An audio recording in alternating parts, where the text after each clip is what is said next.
Nous nous sommes un peu éloignés de la vallée de la Clarée aujourd'hui pour vous emmener dans un territoire plus secret, plus éloigné. Cette vallée étroite, c'est un territoire qui n'appartient à la France que depuis 1947. C'est vrai qu'elle est éloignée des sentiers battus, donc c'est intéressant de venir se promener.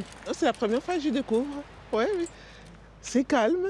Et puis, vu le temps, c'est vrai qu'on n'a pas grand monde ici. On est au bout du monde. Un bout du monde qu'il faut bien administrer. Et cela requiert un peu de souplesse.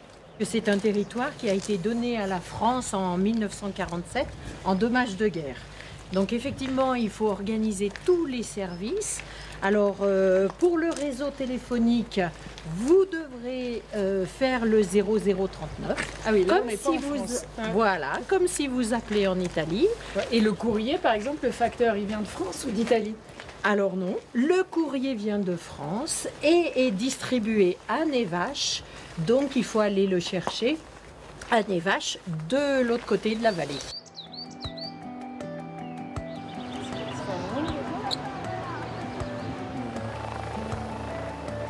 Parmi les services publics essentiels, ici, il y a bien sûr le secours en montagne. Alors vous le voyez, on a ce matin d'un côté les Italiens, de l'autre les Français qui, comme chaque année, font des exercices en commun pour être le plus efficace possible dans ce territoire frontalier. Allora, stiamo per fare una vericellata di un gruppo cinofilo.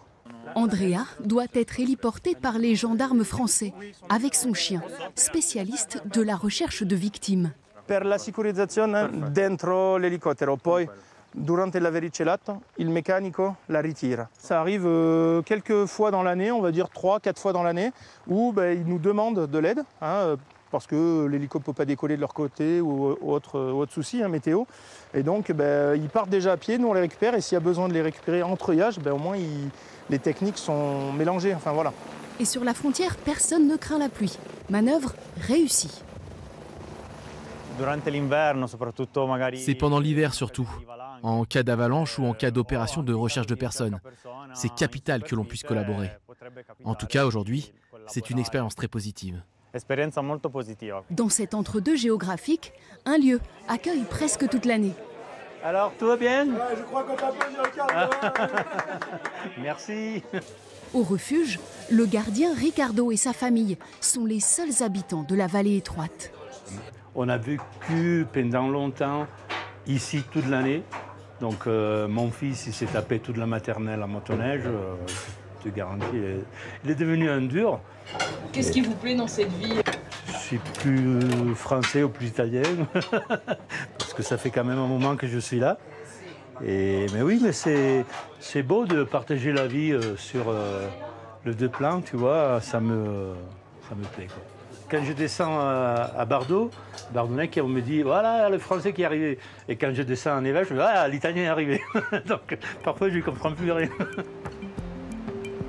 Ce n'est que depuis 1968 que ce hameau de la vallée étroite est relié par une route à la France. Alors c'est la saison pour l'emprunter, pour en profiter, puisqu'en hiver elle est fermée et il faut des skis pour monter jusqu'ici.